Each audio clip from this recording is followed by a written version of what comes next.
Assalamualaikum warahmatullahi wabarakatuh. Bismillah walhamdulillah wassalatu wassalam ala rasulillah Muhammad bin Abdillah sallallahu alaihi wasallam wa ala alihi wasahbihi wa mawala amma ba'd. Perkenalkan, saya Ramli, mahasiswa UINSI Samarinda, Fakultas Tarbiyah dan Ilmu Keguruan, Prodi Manajemen Pendidikan Islam.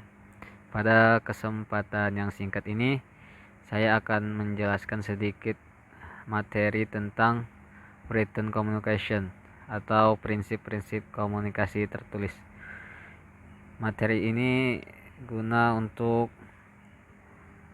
mengerjakan tugas yang diberi oleh dosen pengampu kami dalam mata kuliah komunikasi pendidikan. Baik, langsung saja kita masuk ke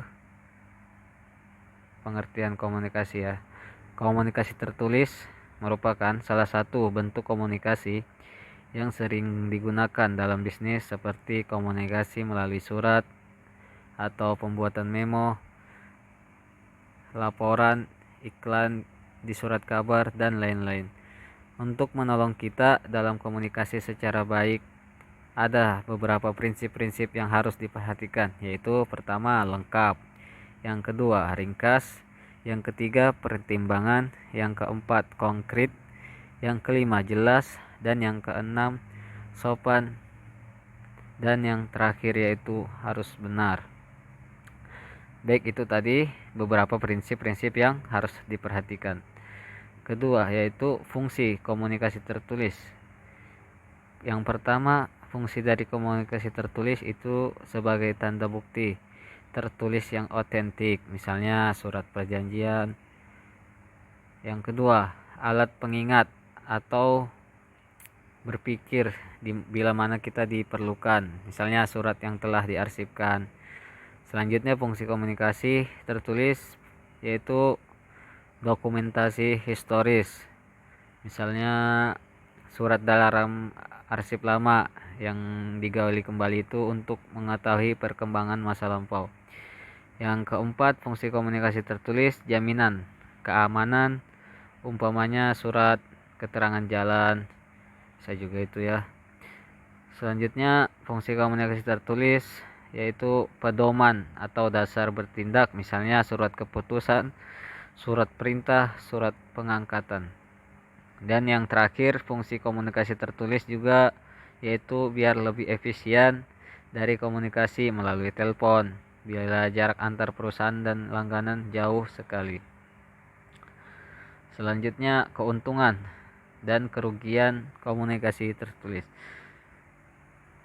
Adapun keuntungan dari komunikasi tertulis, yang pertama, adanya dokumen tertulis. Yang kedua, sebagai penerima dan pengiriman. Yang ketiga, dapat menyampaikan ide yang rumit. Yang keempat, memberikan analisa, evaluasi, dan ringkasan. Yang kelima, menyebarkan informasi khalayak ramai. Yang keenam, dapat menegaskan atau menafsirkan dan menjelaskan komunikasi lisan. Yang ketujuh, membentuk dasar kontrak atau perjanjian. Kerugian dari komunikasi tertulis diantaranya yaitu memakan waktu lama untuk membuatnya. Yang kedua, memakan biaya yang mahal. Yang ketiga, komunikasi tertulis cenderung lebih formal. Yang keempat, dapat menimbulkan masalah karena salah penafsiran. Yang kelima, susah untuk mendapatkan umpan balik segera. Yang keenam, bentuk dan isi surat tidak dapat diubah bila telah dikirimkan. Dan yang ketujuh, bila penulisan kurang baik maka akan membingungkan si pembaca. Prinsip-prinsip komunikasi tertulis. Yang pertama, attention, yaitu penulisan surat bisnis harus dapat menarik perhatian publik. Yang kedua, interest, yaitu penulisan harus dapat menarik minat publik. Yang ketiga, desire, yaitu bahwa tulisan tersebut menimbulkan keinginan publik untuk membeli. Yang keempat, action, yaitu bahwa akhirnya publik atau mitra bisnis jadi pembeli. Yang selanjutnya yaitu produk kita.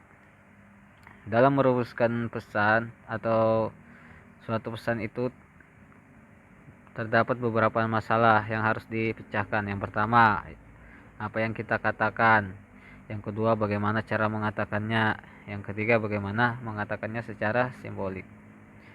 Langkah-langkah penulisan: pertama, menetapkan tujuan, menetapkan siapa pembaca atau audiens. Yang ketiga, menentukan ide atau apa yang akan disampaikan. Yang keempat, menggunakan fakta-fakta apa yang akurat. Yang kelima, menyusun ide-ide tersebut dalam suatu susunan yang terencana. Yang keenam, memulai penulisan, mengecek kembali dan memperbaiki. Oke, mungkin itu saja yang dapat saya sampaikan. Lebih kurangnya mohon maaf. Assalamualaikum warahmatullahi wabarakatuh.